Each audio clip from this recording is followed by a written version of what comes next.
I'm sick and tired of people who don't work as hard as I do. They're not contributing as much to the company, but they're getting recognition, bonuses. Sometimes they're getting promoted because they're speaking. Welcome to Your Intended Message, the perfect place for leaders and promising professionals who want to convey the intended message for greater success. Every week, we interview experts who address the challenges and best practices to deliver your message effectively. That might be one-to-one, one-to-few, or one-to-many.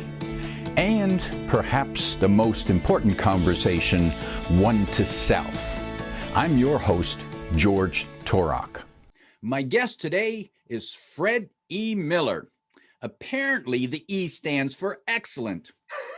Here's 3 facts I think you should know about Fred other than being excellent. 1, he is a speaker, an international coach, an author with 2 books selling internationally, getting rave reviews.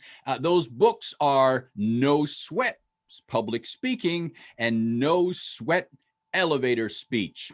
Second fact about Fred, as of July the 8th, 2021, His No Sweat Public Speaking podcast is ranked number 6 on feedspot.com.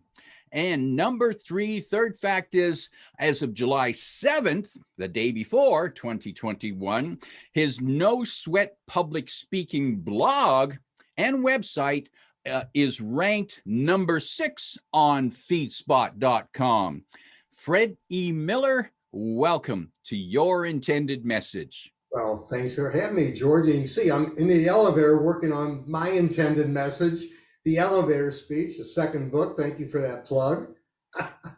Fred, since you're in the elevator, you mentioned the elevator speech. Let's just address that initially. The elevator speech, is that important for people? Is it important for everyone or just for salespeople? Oh, I think for everyone, because people meet at different events, social functions, seminars, standing in front of a line to get into a movie, and somebody says, hey, I'm Bobby, I work over at Home Depot. What do you do? And you got to be able to answer that little infomercial. It's really important. And you want to make it succinct. It has to be concise, consistent, and well, I said that already. Concise and consistent. So people know exactly who you are, because people might want to hire you and they might want to refer you. And too many people go on and on with their elevator speech and name all kinds of things. And it gets to the point you're thinking, well, I guess I'll rotate my tires, change my oil, wash my windows. You have to have a bullseye for that elevator speech. Does that make sense to you, George? It makes sense, and I'm reminded of people who, when they introduce themselves, they say, "Oh, and I also do this, and I also do that, and I have an Etsy store, and I volunteer here, and I'm thinking of writing this, and oh, what else would you like to know about me?" Exactly. That's what a lot of people do. You're right, and less is more. I think, especially in this age where we've got Twitter and we're doing on Zoom, people want things now. They don't want to wait for it. Get right to the point right now. So my Twitter type elevator speech is, I speak, coach, and write about networking, public speaking, and presentation skills. Now I've got an 8-floor template and you can skip things. Let me give you another one, because this is, I'm always revising it. Actually, I had to rewrite my book because I learned so much since I wrote it. I'm sure you've had the same experience with your books. But another one I like is that if you say, Fred, what do you do? I say, well, George, thanks for asking. I'm going to answer your question by asking you one. Have you ever been to an event and you're watching and listening to the speaker and you're thinking to yourself, well, that guy's good. I mean, he is really good. He's articulate, authentic, very entertaining. Obviously, the guy has a passion for what he's doing. Man, I wish I could do that. I'm the guy they hire to develop, practice, and deliver presentations like that. And then I'll ask a little prospecting question. I say, you probably don't know anyone who needs to improve their public speaking and presentation skills, do you? And we're either going to make an appointment in the future or we're finished. And that's a good part of an elevator speech too. We don't talk about enough is disqualifying. Everyone's not a prospect. Why waste major time on minor possibilities? You want to disqualify those people. You're not going to buy everything offered to you, right? No. Now, that's an interesting piece of advice. So instead of trying to make everyone our friend, we simply need to clarify what our positioning is, what our value is, and discover if there's interest there. And if there's not, well, nice to meet you. Perhaps we'll chat again, but I'm going to talk to someone else. You're right. And the phrase hire me, and there's a story behind that, because most people say, well, I work with companies, I help people. Well, God bless you if you're independently wealthy, come on in. But hire me says, you know what? I'm really good at this. I'm proud of it. And you know what else? There's some jack connected to it. And if that disqualifies people, that's great. That's fantastic. Now, some people don't like the word hire me. I was once doing a seminar and a lady says, it sounds to me like you got a little attitude with that hire me, Fred. I said, well, what do you want to do? Work with a wimp? Somebody's not proud of what they do? But yeah, but if you're not comfortable with it, don't say it, because that'll come across. Use words like people write me checks. People put me on their payroll. People give me a project. Here's one I really like. And I got this from a real estate lady. She said, people buying and selling homes choose me.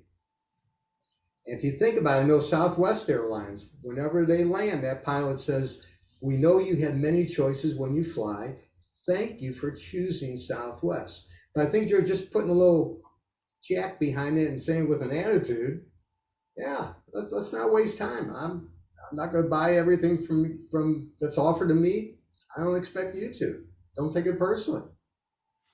Fred, on the topic of the elevator speech, when someone comes to you and say, Fred, I'm going to hire you to help me fix my elevator speech, what might be the first one or two questions that you ask them to see, one, if you can help them, and two, to actually get them better focused? Oh, I'd say, well, first of all, tell me a little bit about what you do. What's your product or service? Who is your audience? Who are your prospects? And some people don't know those things. They'll go on and on, like you said, well, I'll do the gutters for you and I'll rake your yard. And is there anything else you pay people to do? I can do that. No. It's got to be the bullseye. I mean, I'll give you an example. I know a guy who's an attorney, and he got up and he's giving his elevator speech. He says, I'm an attorney. He says, I do contracts, buy-sell agreements, leases, rentals. I do contracts. And during the Q&A, somebody'd say, a friend of mine has a speeding ticket. Do you? No, I do contracts. Or somebody said, well, I know somebody might be getting a divorce. I do contracts. Now, he may do some of these other things. I'm sure, George, you do a lot of other things that are not in your initial elevator speech. We were just talking about mind mapping, but you don't mention those till you've done some business with them and gain their trust. And then you can lead into that. But to your point that you made earlier, you don't name a lot of stuff because then your intended message is intended to mean what you don't want it to mean. And they'll think, oh, he's a jack of all trades and a master of none. So I think that, yeah, that's important. Now, I'm curious, here's a word that I believe people wrongly use when they describe who they work with or what they do. They use the word everyone or everybody. Exactly. No pain, no sale. You got to find that pain. And a lot of the individual coaching I do, somebody will call up and say, I'm sick and tired of people who don't work as hard as I do. They're not contributing as much to the company, but they're getting recognition, bonuses. Sometimes they're getting promoted because they're speaking. And they're terrible, but they're doing it and I'm not. Can you help me? And that person, wants to know. But then we got to ask some questions still. And one of those questions, hire me, do you have the jack for it? Are you motivated? And at a certain point, that's the pain. They realize they're working more, they're contributing more than other people, but they want to get recognized. They want to get more money. They want to get promoted. And so much of it's communication to your world too.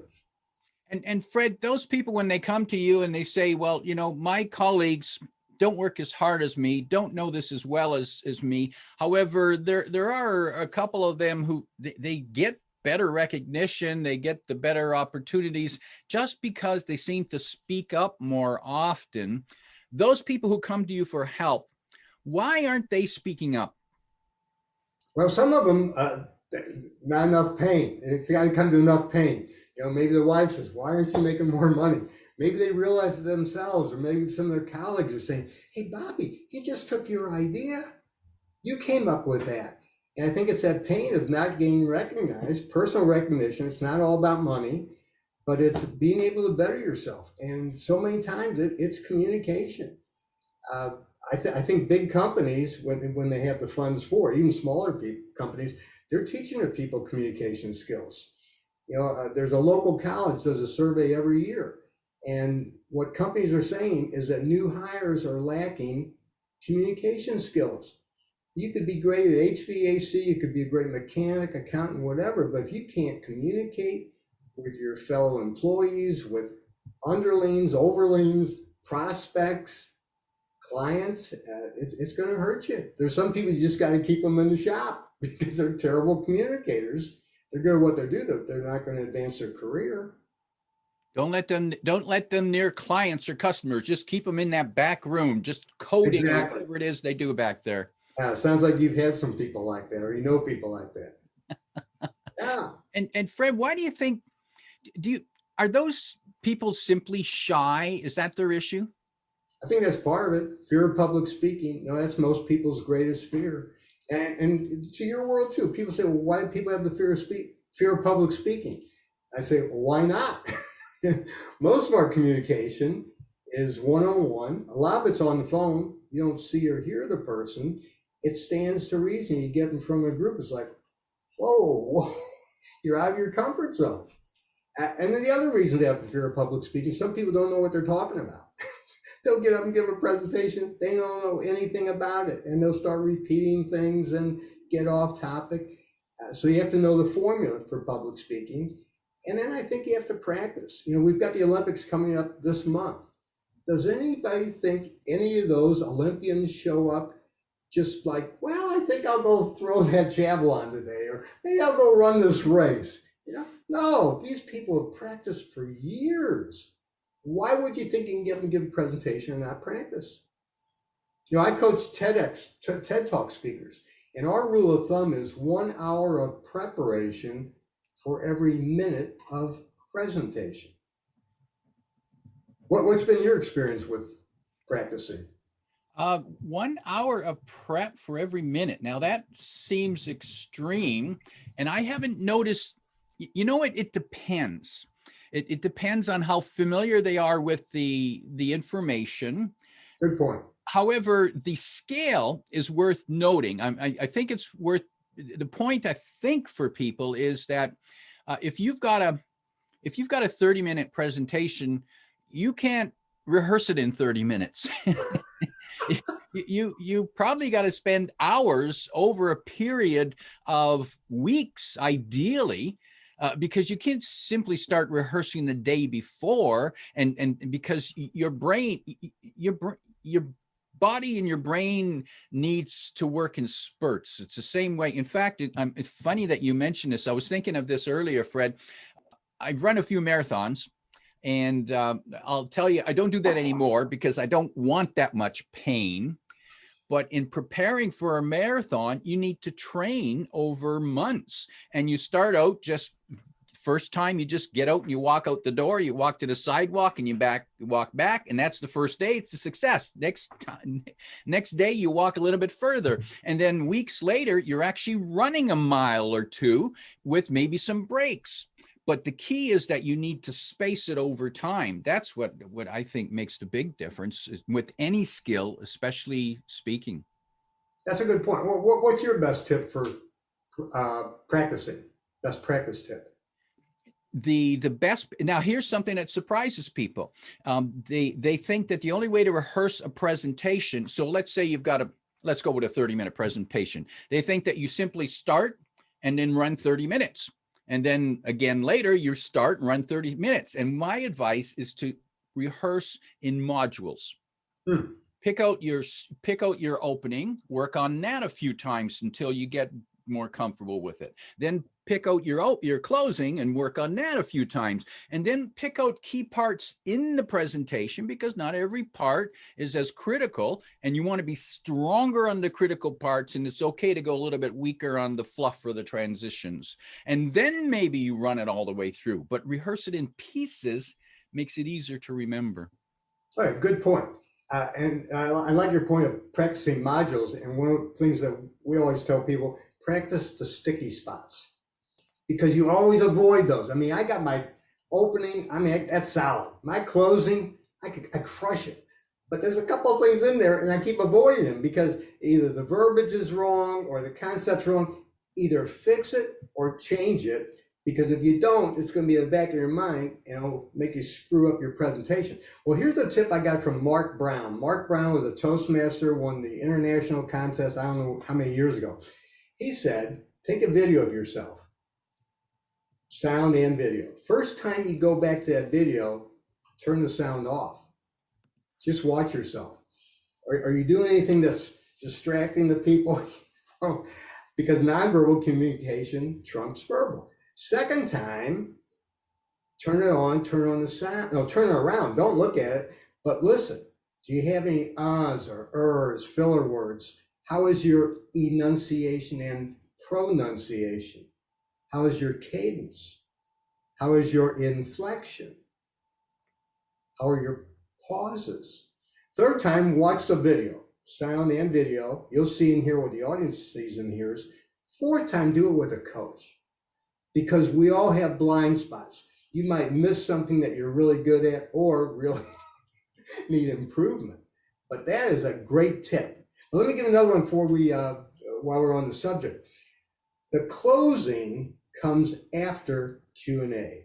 Too many people, well, you know this, sure, because you're a pro. Too many people have questions after they've closed their presentation. And this gets to the law of primacy and recency.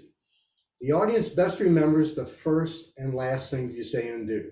That's why I want a strong opening and a stronger closing, because the last thing I say and do is the first thing the audience remembers. An example I always like to give, you do it the traditional way. I finish my speech, great closing. You come up, Fred, that was great. Can you take a few questions? And I'm taking the questions. I got time for one more. And Bobby raises his hand. And Bobby says, hey, Fred, you know the thing you said about practicing in your mind's eye? What a bunch of junk. Wasted my morning. Well, everybody gets up to leave. Well, bunch of junk, wasted my morning. But traditionally, people don't do it that way. They always take the questions, oh, you got to have your closing last. Makes sense. Yeah, too many people end with, no more questions? Okay, that's all. Yeah, well, that's it. Now, to that point, even going beyond that, you want to have an afterduction. Always write your own introduction. Because if you don't write it, they're going to grab something off the internet. And, George went to this school, and he's got this number of kids, and he likes to do this. It has nothing to do with your presentation. But the afterduction can be pretty cool, too. And the host reads it and says, hey, that was dynamite. We really appreciate you being here. Hey, I talked George into staying for an extra half hour. He's got some of his books here. I think he's even got a special in that seminar coming up. I'll bet you if you're really nice to him, he'll autograph the book and take a picture with you. And if that third party says it, it's just like having the third party give you a great introduction. It's huge. And too many people miss both of those parts. The introduction is an integral part of the presentation. Fred, during the pandemic, our need to communicate has probably escalated. We need to communicate more and more clearly. What challenges have you noticed people are facing communicating during this pandemic, and how have you been helping them? Well, right here, we're on Zoom. And I'll tell you the story. We were in South Africa when this thing broke out. And we got back to St. Louis. I was bummed out. Didn't do anything for about a month. I started getting on Zoom meetings. Oh, I've looked up more noses than an ear, nose, throat doctor. I've seen backgrounds that people should be criminalized for having. Even, people in the medical industry, HIPAA would shut them down. People have no idea where I look like I'm a Martian now. The lights are, terrible microphones. And it just gave me a whole lot to write about. And because it was done so poorly. But I think it's going to be here to stay. You and I have talked about a new application called which changes everything. Because why travel if you can give a great presentation? You just have to do it correctly. Have everyone turn off their cameras so there's no distractions. You know, this is an important point worth making. We can't multitask. Everyone thinks they can. Women think they can do it better than men. Nobody can multitask. And the example I love to give, if you're watching any cable news show, that little ticker tape comes across the bottom of the screen. If you're reading that ticker tape, you have no idea what they're talking about. And to prove it, when the commercial comes on, the ticker tape is gone because advertisers would never pay for that. So if you've got all these screens up and what's George wearing and what's on Mary's wall, you're not even watching the speaker or listening to them. And there's lots of little bitty things that make a huge difference. You find that, don't you? Definitely. The Zoom presentations, this whole virtual environment provides the opportunity for a lot more distractions. Yeah. It's curious. In a recent in a presentation that I delivered to a group of executives recently, I did a quick poll. One of the neat things about Zoom is the polling feature. Yes. And the question I asked was, how many other applications do you have open on your computer right now? And more than half of the people had at least 5 applications open. Oh. Yeah, no, we can't multitask, and you've got to control it, and it's tough. And you have to have a lot of different things to get their attention. And I think that's where changing backgrounds, having sound, having videos in your presentation. This certainly has to do with in-person presentations too, but even more so on Zoom, where people can just go blank and go play games somewhere and come back. But it's huge. And like you said, modules, you build your presentation in modules. That's how you customize them for different groups. And videoing those presentations, and perhaps in the future presenting those as really nice videos, but stopping them for the Q&A and some banter about the presentation or the topic, that's going to change everything for the better. Now, I'm curious, in a live presentation, when you're in the room or on the stage, you probably know to look after the setting. How does it look? You want to have the lights right. You want to avoid, but yet when people seem to get into the virtual world, they either totally forget about that, or perhaps they never knew it to begin with. But how other things going on, the poor lighting, the poor sound, the distractions, and some people, Fred, probably think that this whole Zoom thing, it'll be over soon. The pandemics, we almost beat it. We're never going to use it. I don't have to get good at this. What do you say to those people? I say I like wearing my shorts like I am now. And I'm barefoot, and you don't see it. I have no idea what you're wearing, if anything. But it's a lot easier than getting on a plane and going somewhere.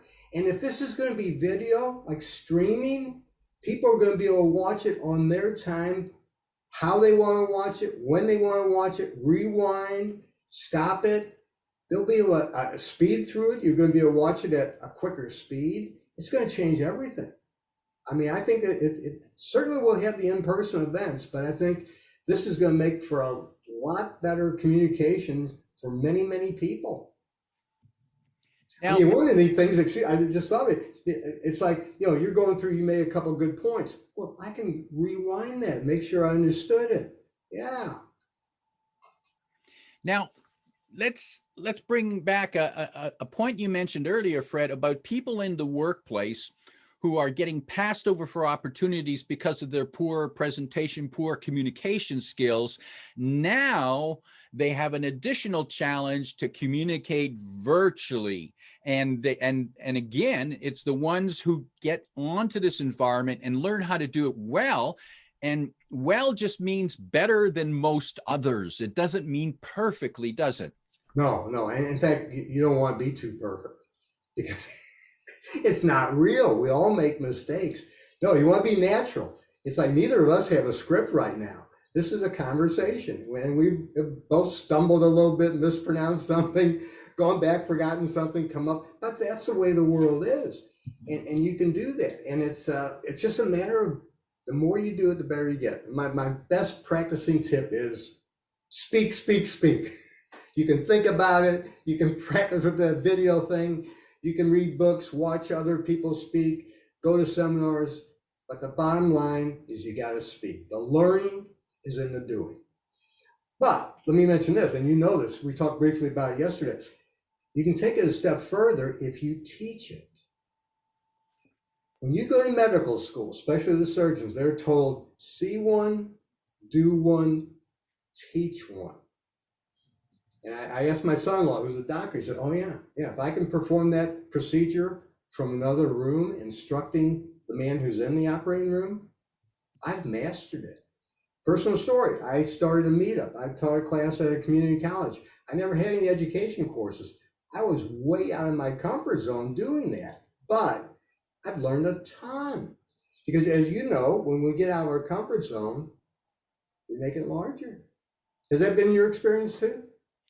Yeah, very much. In fact, way back in the beginning, when I was just starting into this type of business, one of my first assignments was subbing for friends. They were going away on vacation, and they said, "Well, why don't George? You know, public speaking. Can you teach this 14-week course for us?" And I thought, are you kidding me? And then I thought, well, okay, I guess I'll either learn how to do it or no, this isn't for me. And each week I prepared the lesson, the few days before, and delivered it the following evening. And I learned a lot from that. Made mistakes along the way, but guess what? The students didn't know because I knew more than they did. Oh, exactly. And mistakes are a good thing. Bill Gates said, if you get it right the first time, you don't give it a second thought. At first it's tough. Like, oh man, I was putting a desk the other day. I had to do it twice, if you know what I mean. But hopefully, if I had to do it again, I could do it quicker. I put something on backwards. Had to take the thing apart. But you get ticked off. But then all of a sudden you think about what went wrong, what are the options, and you learn something. If you get it right the first time, in my case, it would have been dumb luck if I'd gotten that put together the first time yesterday. But that's how we learn stuff. And I think we have to embrace that. And to your point, if you don't tell anybody, nobody knows. That's one of the beauties of being a speaker. If we were in the Olympics, they're holding up those 10 cards. You don't have to be perfect doing this. If we're in a play and I forget my lines, I'm screwed. Or if we're in a marching band and everybody's coming this way and I'm going that way, I'm screwed. But you have no idea as an audience what I've left in or what I've added this time. You've had that experience, right? Yes, there's many times, Fred, that after I walked away from a presentation, I thought, I forgot to tell them about. Yeah. But they don't know, and it doesn't matter. No. And then even if you do forget and you say, oh, I'm sorry, I got to go back to this. It's how you do it. Some people panic. Oh my gosh, I forgot to. I said, God, I just remembered. This is an important point. I should have mentioned it earlier. Nobody crucifies you. I always ask people, this fear of public speaking. Is anybody sitting out there thinking, I can't wait till Fred screws up. I'll be on his Facebook page. He'll never show up in this town again. No, they're all glad you're up there and not them. And if you mess up, they feel for you. And they don't want you to be too good. You humanize yourself with those mistakes. Fred, I'm glad you point out that distinction, that there's a difference between being natural and being perfect. And the goal isn't perfect. The goal is to be yourself, but be your best self because of the preparation and the rehearsal that you did. Yes. And so much of, to your point, it's confidence in your competence. It's like, I got this. I know what I'm doing. I don't know it all, but I'm confident enough. Throw me anything you want. Yeah. Oh yeah, and you're always learning. You make that point. Yeah, I've learned a lot from people in the audience. I remember one time I used to, when it came time to the Q&A, I said, do you have any questions? And I didn't get many people raising their hand. Well, this guy came up and he said, can I give you a suggestion? I said, well, sure, please. He said, instead of saying, do you have any questions, which is a yes or no answer, why don't you say, what questions do you have for me? Better than that, I was talking to a professor. He said, well, take it a step further. Say, this is the time I had set aside for questions. What questions do you have for me? I'm going to ask the first question because one of the questions I'm always asked is, and then you prime the pump. So you get a lot from I'm sure you've learned from your audience, haven't you? You bet. Yes. And many of the learnings came from making mistakes along the way. And funny you mentioned that one time, one time, probably more than one time, but one time I remember that I allow myself to remember. I told the audience at the front what I was going to cover, and then I'm getting close to the end, and someone says, "Well, you said you were going to cover this." And I did a pause just like that. And I remembered something that one of my mentors said to me. And so this is a line that I used. And it was this: I'm glad you noticed that. I leave that to the end because it's very important. That's great. That's great. And the audience doesn't need to know that it wasn't the sequence. It didn't go exactly the way you planned. Yeah. As long as you get your message across and you get them thinking or doing what you want them to think or do. Well, here's another lesson I learned from the audience. It was Q&A. Somebody asked a question. I said, gee, I'm sorry, I don't know. Does anyone have an answer? And somebody raised their hand and answered the question. Well, afterwards, a friend of mine who's a speaker, Chris Robinson, was there. He's a John Maxwell guy. And he comes up to me and I said, oh, Chris, good to see you. He says, yeah, good presentation, but can I give you a suggestion? I said, well, absolutely. He said, you shouldn't have thrown that question out to the audience. I said, why not? It sounded like a good answer. He said, how do you know it was the right one? What if someone had challenged her? When you threw it out to the audience, you lost control. And he was right. So what I do now, I say, I'm drawing a blank. If I don't come up with an answer before the end of the presentation, grab me afterwards. We'll figure it out. But what a great lesson to learn. You got to be, I was doing it wrong for a long time. I don't know. I object to the word wrong.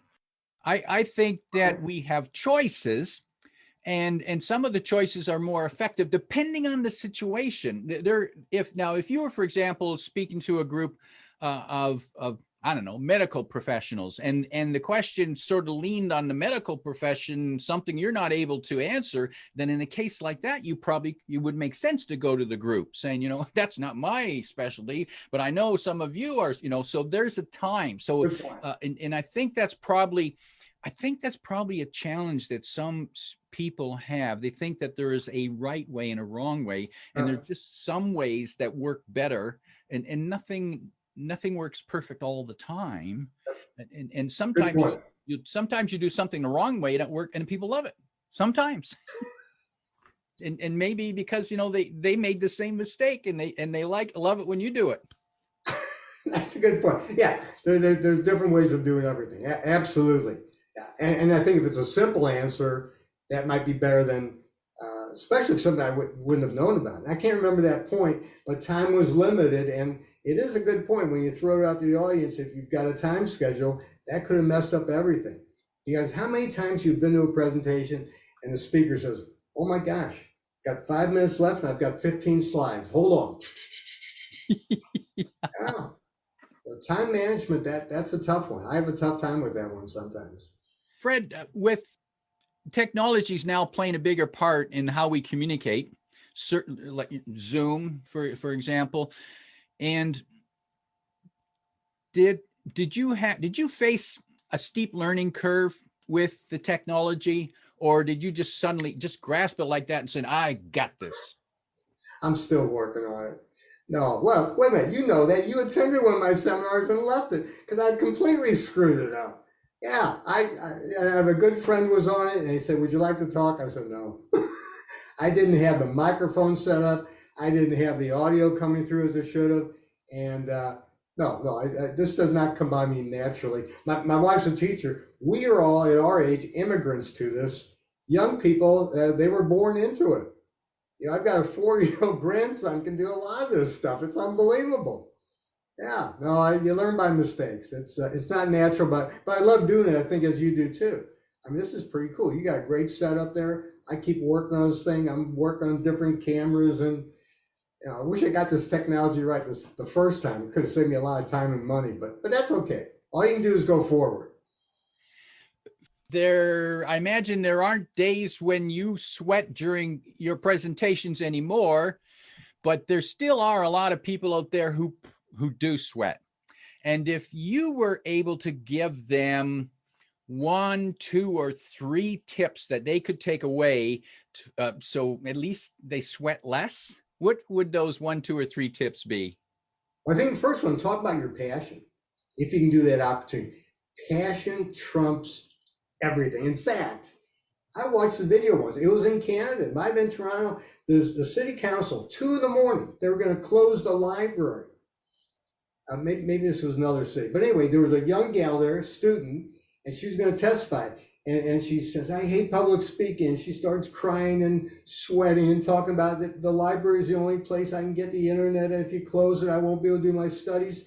She got a standing ovation. It was a terrible presentation, but her passion, it trumped everything. So if you take passion plus knowledge plus technique, you will own the audience. So if you're able to talk about your passion, practice, and then speak. The more you do it, the better you get at it.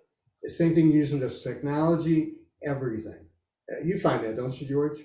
Very much so. Yeah, this is a learning experience, and yes, and I have the pain of some painful mistakes in making it work. That's for sure. I know, and you can't edit all of them out, but you want to get that intended message out, and sometimes editing, maybe voiceovers after that or something. But yeah, and luckily we have a passion for what we're doing.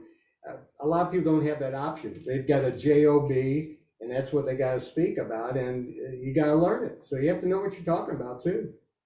My guest today is Fred Miller, reminding you to tap your passion and practice the sticky parts. If you like what you heard, remember to like, comment, and share this podcast. Come back every week for more practical insights to help you deliver your intended message. I'm your host, George Torok.